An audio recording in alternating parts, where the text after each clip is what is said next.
want to welcome everybody to the next in a series of webinars from Base Cybersecurity Institute. Today we're going to be talking about cyber competitions and specifically winning at Defcon. So just a little bit about our organization.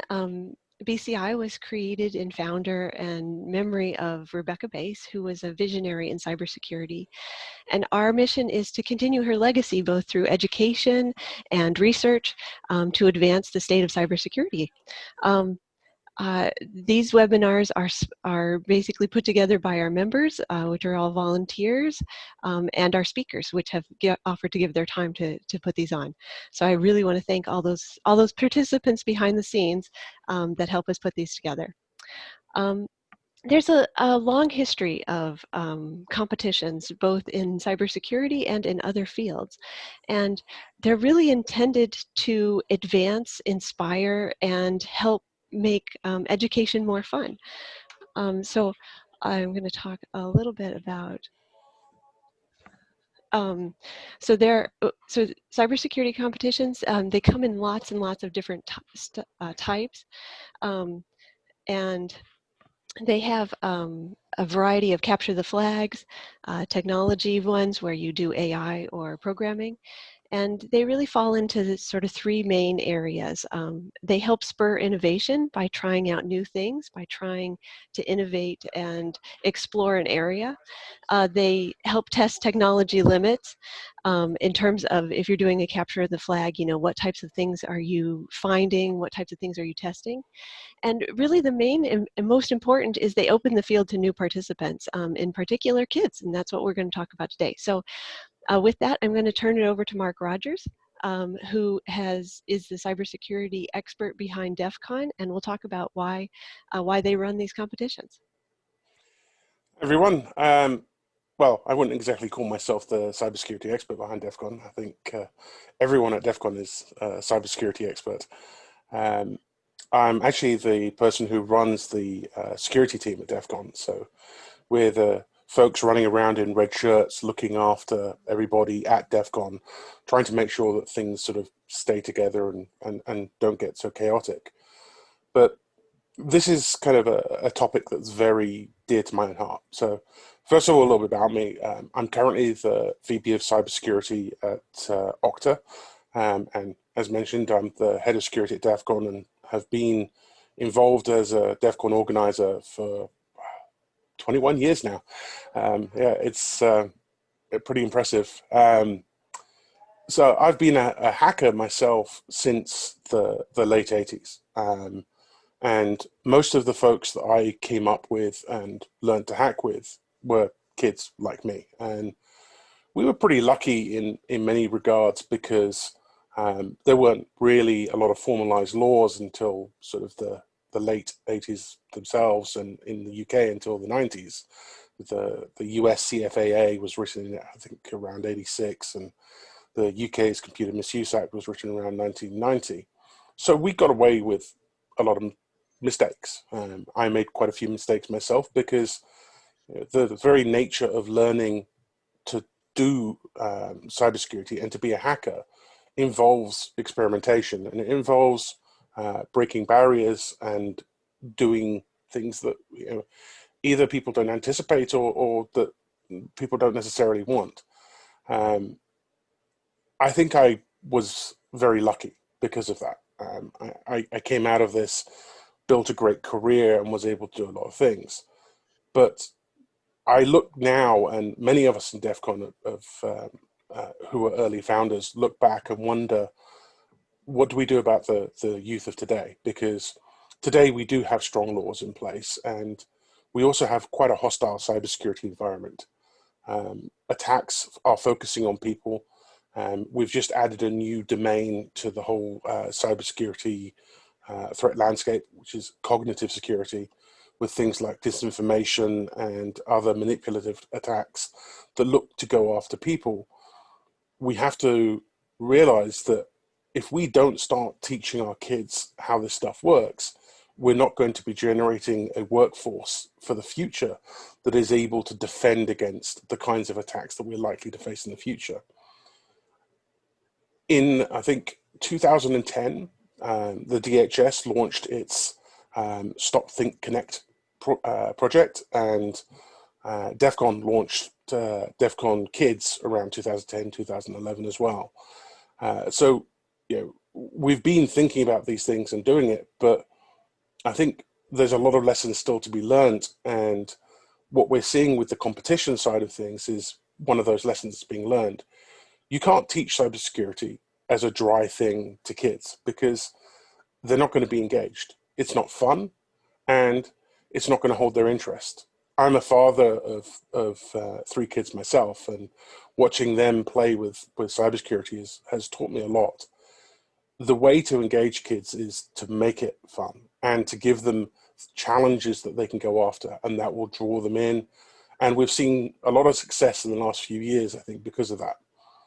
But conversely, if you look across, say, even Silicon Valley, there are very few schools which have got really good IT workshops and classes in place, and practically none that have any kind of dedicated cybersecurity classes.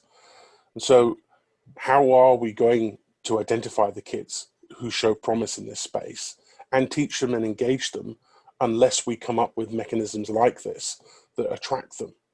Some countries, Israel is one that I think of, have already started doing this, and they identify kids who've got particular talent very early on and train them, but not enough. And I think we in this country need to focus on how we're going to do that. How do you find these really bright, exceptional kids, and how do you get them to be part of stuff?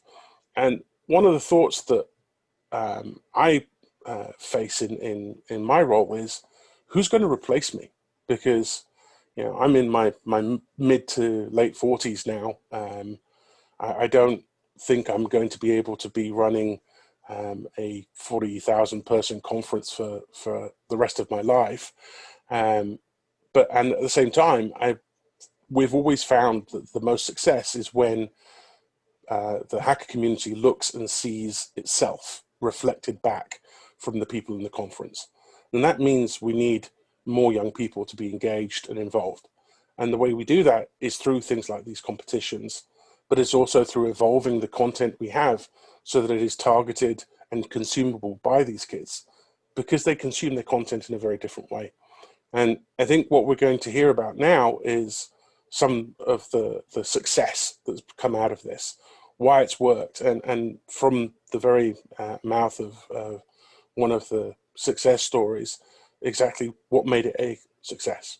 And so with that, thank you very much for listening, and I hope to catch you all in person once this pandemic has settled down. And I'll hand over now to my other presenters.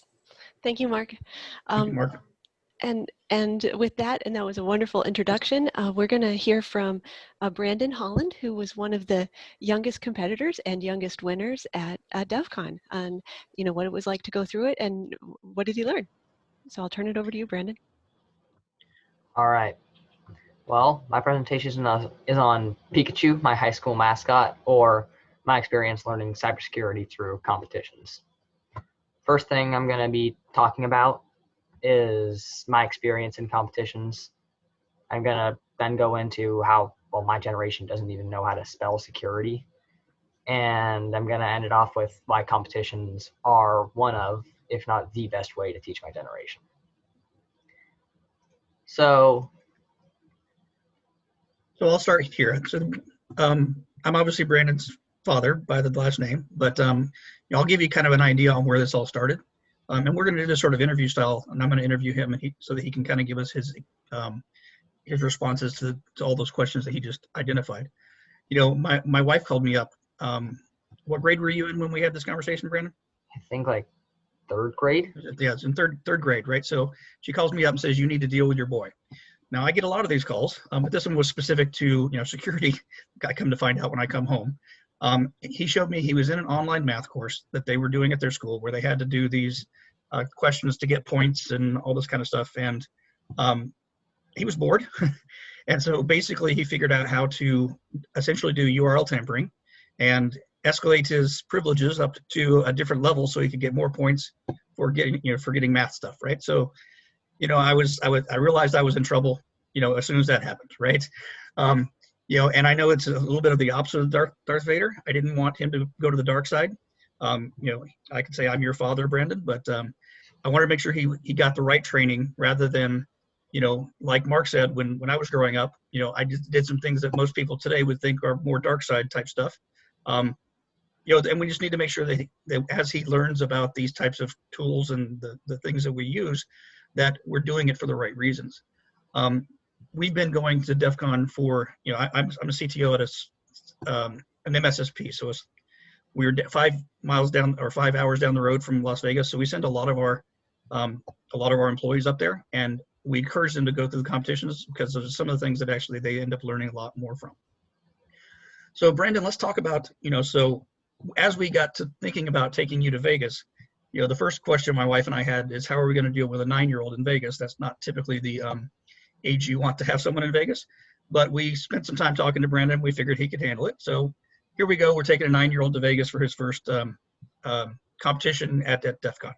So Brandon, why don't you walk us through, kind of that first year and what you learned and what you didn't learn, and go from there.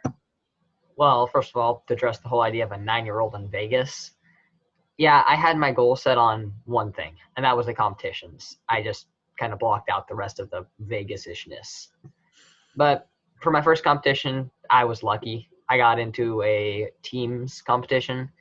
So I was on a team with one of the more experienced kids. They helped me, so I didn't go in completely blind. And yeah, it went not the greatest. I only got 7th place, but most of the questions were based on things like picking locks, breaking out of handcuffs, and stuff like ciphers. But so nothing was really technical about that competition. It was just trying to help problem solving and making sure people stayed on the ethical side of things.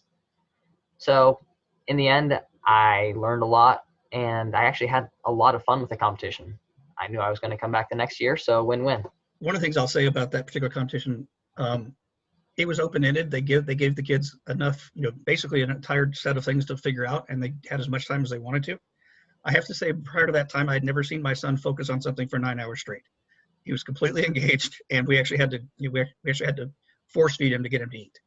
He was that engaged. It was one of those things where you could tell it was fun, and it was also just something that was new and very. It was a great way to engage the kids, and all the kids in that competition, you see the same type of thing. So one of the things that we always have our employees do when they come back from DEF CON is we have sort of a lunch and learn, and everybody has to give sort of a presentation internally so that they can pass on what they learned at DEF CON. So one of the things that we asked Brandon to do when he came back was sort of the same thing. So why don't you talk about your experience with the Are You Smarter Than a Fourth Grader? Well, I did a little bit more than just 30 minutes at a lunch and learn. I recreated the entire competition that I had done. It was a great way for me to review and also just give some nice practice for the people at my dad's work. I was able to review all the questions that I missed. It was just a great learning experience for me. But I also did one other thing. I also did a workshop for other kids of my age, and I was able to teach them how to do all the problem solving stuff that I did. But there's this idea that to really understand something, you need to be able to teach it. So that was the kind of idea behind that. Great. All right, so you've now got a couple more years of kids competitions. Why don't you round out, sort of what happened in the year that you won, and give us kind of an idea on that. Well, okay, so before that, I was prepping a lot for that third competition that I won in. I had firsthand experience of what I needed to do, so I knew what I needed to try to do some research on. Most of the competition was based on ciphers, so I took an online cryptography course, and after I was done, I knew most ciphers like the back of my own hand. The only issue was that no matter how well I knew ciphers, they were still going to take a lot of time. So I formed my master plan. I had a science fair coming up, so I made a program that could solve basic ciphers for me. I could then use that program to get an edge on the competition. And all that was a lot of work, but it felt better than just doing your average workload that a teacher assigns. Why was this? Well, because it wasn't assigned in the first place. I'm no psychologist, but I know that work feels a lot better when you're doing it on your own terms. But during that third year, I had finally won. I was super happy. I was able to implement my master plan, and it worked. During this competition, I essentially swapped places from the first year. You can see a picture in the bottom left. I was paired with one of the younger kids on the far left, and I was on the far right. I was now the experienced person. I figured I would try to get this win and try to help my teammate have a lot of fun this first year, just like I did. But this year, I didn't win because of speed. I won because I did literally every puzzle provided by the competition and got every single extra credit point. Oh, and also, the guy in the middle, remember him. He'll be more important later on. But for now, he was just in the picture because we had to get a picture with someone who had a crazy beard. Great. So you were using a tool in that competition that you built, out of Python. Isn't that cheating? It's a hacking conference. No, it's not, first of all. And second of all, afterwards, the organizers did know, and they were fine with it. So it was all fine. All right, great. So that's a kids competition. The teens competition was something completely different. So you weren't actually supposed to go to teens. Teens was 13 through 17, and you won the other one at 11. So you sort of had an opening there, and the competition group said, you go ahead and go into the teens, have some fun. Tell us the difference between what you did in kids competition versus now you're going into much more of into the teens competition. Well, to put it simply, I had no idea what I was getting myself into. The competition had shifted that year from being a harder kids competition to being completely OSINT based. And not only that, it was individuals. So in other words, I was a fish out of water. So you mentioned OSINT. What does that mean? Well, OSINT is online intelligence gathering, except it has one limitation. It has to be open to anyone. That means it's both legal and free. That's where the name comes from. Open sourced intelligence. Okay. So what was the first year? Is this the first year you felt like you were really doing something more security related? Well, yeah, absolutely. Like I said earlier, the first competition, I hadn't done anything technical. I hadn't even touched a computer outside of my Python program. So this was just the first competition where I felt like I was doing something really directly related to security. All right, so give me some examples of some of the questions that you have to solve using these OSINT tools. Well, the first year, the question that I remember struggling with the most was, what is Chris Hadnagy's, the competition organizer's, high school mascot? Okay, I'll ask the obvious question. Why do I care about Chris's mascot from a security perspective? Well, it's a question just like any that you'd answer when you're making like a security question when you're making an account. This is the whole idea of Pikachu is my high school mascot. Putting in fake info like that makes it harder for people who are trying to break into your account. If they find the real answer online, they won't be able to just answer your security question like that. Great. So one of the other things that I remember from that first competition was, didn't you have to call up someone and get them to give you some information? How did that go? Yeah, at the time, I wasn't necessarily even comfortable talking with my family over the phone. So when I had to combine that with another thing I wasn't good at, lying, it didn't go over well for me. So you had some work cut out for you. Now let's move forward to Defcon 28, which is what we're really here to talk about, which is last year. Our virtual Defcon, and as Mark could tell you, it was a very different Defcon this year than in the past. So you had to go into Defcon 28. The teams competition wasn't until Saturday. What did you do to prepare, for that competition? Well, on the first day, I was just looking for some practice to do, and I had stumbled upon the perfect thing, the adult competition. Yeah, okay, fine. In retrospect, it seems a little silly to do the competition for adults when you're a teen. But it actually worked out quite well for me. There were a total of 12 questions on it. They were all really difficult. So, for example, one of the questions was, I was given a picture with some really weird coloration on it, and I was given one thing. It was on Google Maps. Who took the photo? I had to reverse the coloring of the image, do a reverse image search, and then I found out what the place was called. So I then looked that up on Google Maps, and after a little bit of searching through Google Maps, I was able to find the exact picture. Luckily for me, in the top left, the name of the person who took it was credited. That was one of the easier questions. But I didn't want to wear myself out, so I only did 4 of the 12 questions and left it to the rest of my team. Oh, and also, remember Mr. Beard from the kids competition? He was my 4th teammate along with my parents, and he spent all night answering 4 more questions. So once I woke in the morning, we were in 1st place. We never lost it. Great.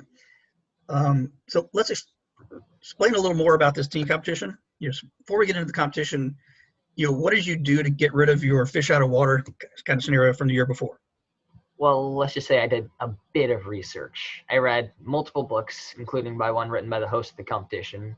I took multiple online competitions, practiced using online Linux distributions, and a lot of Google hacking. So in this competition, it wasn't as open-ended as the one we talked about in the kids competition. How long did you have? Each person has only 4 hours. So, well, first of all, that was just to avoid that whole 9-hour competition thing, which, despite how it worked out, it was not, I think, what they were going for. Yeah. Is there a limitation on what kind of tools could you use in that competition?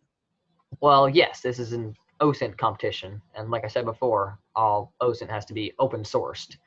So we had to prove that using our web history, that all the sources that we had used were completely open sourced.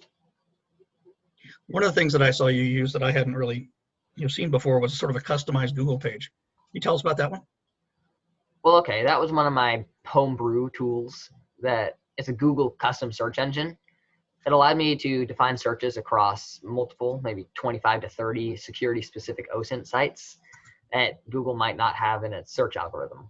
This allowed me to put in someone's name, for example, and get a search across 25 to 30 different sites and get tons of information just like that. Okay, so as we look into some more of the competition details, what was your team name? Well, my team name was 3160, more like team number, but team number, yeah. Yeah, I had, so this is the scoreboard for the Defcon. You can see that on the left. I actually only won by 50 points, so let's just say it was a heated 4 hours. And on the right, you can see just some of the last questions on the competition. You can see that, well, we started with one picture at the very start of the competition on each of the Volun targets, as they call them. One has been doing talks at security conferences for most likely longer than I've been alive. And the second is a high-ranking NSA/FBI person. So they should know how to protect their information, right? But it turns out that out of the 27 questions, only 4 went unsolved. And the ethics challenge, you can see that at the bottom there was a question that was worth 400 points. That's 4 times any of the other questions. Why was it worth so much? Because they really wanted to stress that all of this was only to be used for white hat hacking, nothing black hat. What I did is I realized that you could skip through questions, so I skipped that one and did it first and got a ton of extra points for that. Great. So what do you want people to understand? So the organizer after the fact actually reached out to me and said, that was a great strategy you had by holding 2 of the answers in your back pocket until the last 15 minutes of the competition. How do you respond to that one? Well, I didn't actually do that. I actually just got really stressed near the end of the competition and started working super hard. He thought that I had saved these questions until the end, but it turns out that I just got really lucky and solved the final 2 questions within the last hour. Great. All right, so thank you for showing us the details on this. So what do you want us to understand about the competition and what you learned, and why was it beneficial to you? Well, okay, first of all, I need to talk about why my generation needs to learn about this type of stuff. Well, over our lifetimes, you can already tell, technology is going to become a bigger and bigger part of our lives. And even at this stage, with it's still growing, many people don't do things like use a different password for each site or fake an answer for a security question, just like Pikachu on the first slide. This is just the basic online hygiene that everyone should at least understand. And security isn't the only thing that we need to understand. Privacy is a big part of online safety that's completely ignored by most of my generation. There's an implicit trust, you could say, that has absolutely no basis. Most people think that nothing posted online will ever be looked at by anyone who's malicious, and therefore all their information is safe. Obviously, yeah, that's a bit of an overstatement, but it's surprisingly close to the truth. And all of this is already a bad habit for people, so how can we fix it? A lot of people are trying. The only issue is that they don't really teach it in a way that kids really want to listen. There's a balance between being condescending and just flat out frightening. So despite this, I'm not saying that everyone needs to be security professionals. If everyone at least knows how to protect themselves, though, the world would be much safer online. Great. And so now so this is about security specifically. What is it about the competitions themselves that are so effective? Well, all right. So my generation has become much more focused on learning through doing, not just hearing a lecture. I don't know how many of you have kids, but if you do, then you'll know that a long attention span isn't necessarily a built-in trait of my generation. This leads to the fact that lectures kind of just bore kids and you tune it out after a while. Learning through doing, or tactile learning, fixes this by keeping kids hands-on and working all the time. So the best way to represent this learning style is competitions, or another term for it, just gamification. Competitions are a perfect way to cater to that audience of tactile learners. They provide an amazing way for all types of learners to have fun, a goal to strive for, and all this leads to just people being pushed to do work in their free time without being assigned anything by a teacher. And the fun of the competition, which learning having fun, is something that many people haven't done before. You're forced to do school. Most people don't enjoy that. But the fun of a competition makes people want to come back, do it again, and win. So, but that also, they start learning more. So overall, this competitions are just generally overlooked when people think about how they can teach a generation even. But it works like a miracle. Great. I know you got one more slide. You want to move to that one and kind of talk through that? And just finally, here are my resources. The top 3 are just some books that I used for my cryptography research during the KISS competitions. The bottom 2 are just based on OSINT and social engineering. I use those for the last 2 competitions, the teens and the adults. But there's something else I want to say. As I've become more invested in this cybersecurity community, I realized that the collaboration is just amazing. Outside of my family, I've received so much support from the outside and inside of the security world. It's really just amazing. I just want to say thank you. Well, thank you for that that presentation. It went a little faster than when you did it yesterday at home, so we've got a bunch of time here. Diana, anything in particular? I'd like to open it up to anybody who has questions. There's a chat or a question and answer panelist. Feel free to go ahead and submit questions.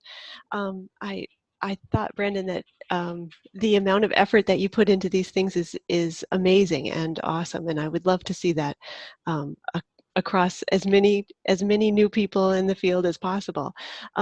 What do you think? You mentioned that you made some of your own tools.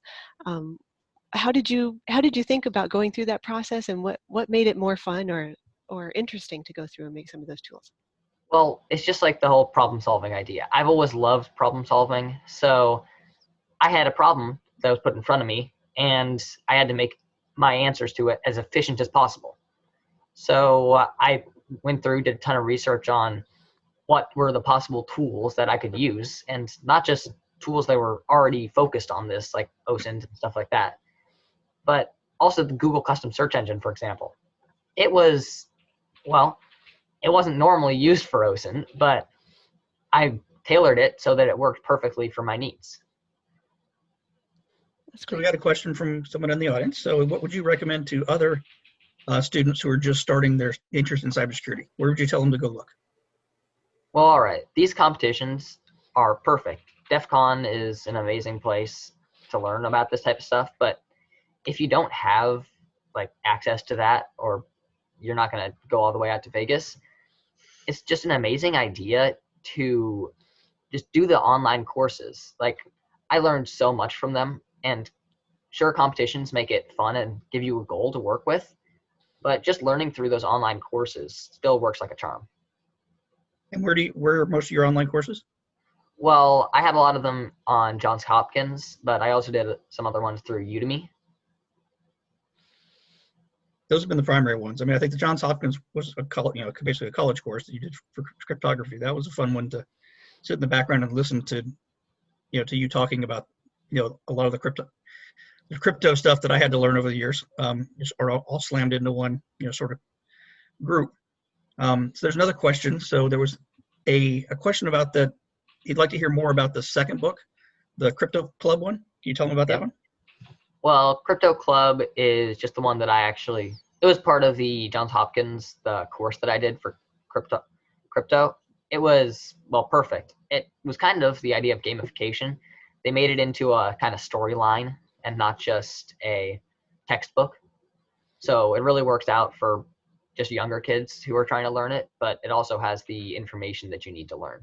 Well, that sounds wonderful. I think we're almost wrapped up with questions. Mark, would you like to say any final words on? Yeah, I mean, so from my perspective, this whole thing has been amazing to hear about. DEFCON this year was definitely a very interesting experience. I think in some ways we actually profited because it was so much more online. It was actually more accessible. And so we had a lot of different people from areas that wouldn't necessarily come to Vegas participating. And we're talking amongst the DEF CON community about how we can see that going forward. The other thing I would say is to Brandon's comments about some of the earlier competitions that he participated in. Hacking is a mindset. It's not actually just about how good you are at technology. And I'd say this also to everyone else. A hacker isn't somebody who can write really great code or produces viruses or whatever technical things you see in the media. Hacking is about being able to control the things around you. And a hacker mindset it's actually based on the MIT Model Railway Club's definition, which is that hacking was being able to take a system, modify it for your own purpose without destroying the original function of that system. And that can be physical things as much as it can be electronic things. Hacking is a school of thought. It's about being able to adapt stuff. And teaching kids to think outside the box like this is how we create the next generation of hackers. And Brandon's absolutely right when he says that the way kids today engage is fundamentally very different. I see that in my own kids. My youngest will sit on her laptop watching short YouTube videos and playing Minecraft on her iPad, or and doing all these things at the same time. And so they have a very different way of consuming the stuff that we learned. And unless we work out how to engage them and teach it to them on their level, we're going to go completely past them. And I think these competitions and delivering information in short packages in ways that they like is absolutely the right thing to do. My youngest is by far the most savvy of my kids because of some of the things that she does. And it should come as no surprise that she regularly attends DEF CON for Kids, Roots, and loves going there every year because of the engagement and the way it works. The final thing I would say is kind of a plea to the rest of the folks out there, and that is, I think one of the ways that we can best help folks starting out in InfoSec and best help create computer savvy kids is by engaging with them ourselves. Help support them, because while there are a ton of great resources out there, like we heard, online courses, etc., nothing substitutes mentoring.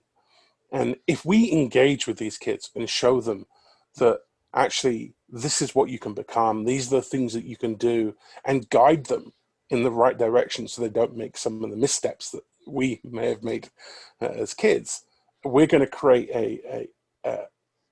an incredible future generation.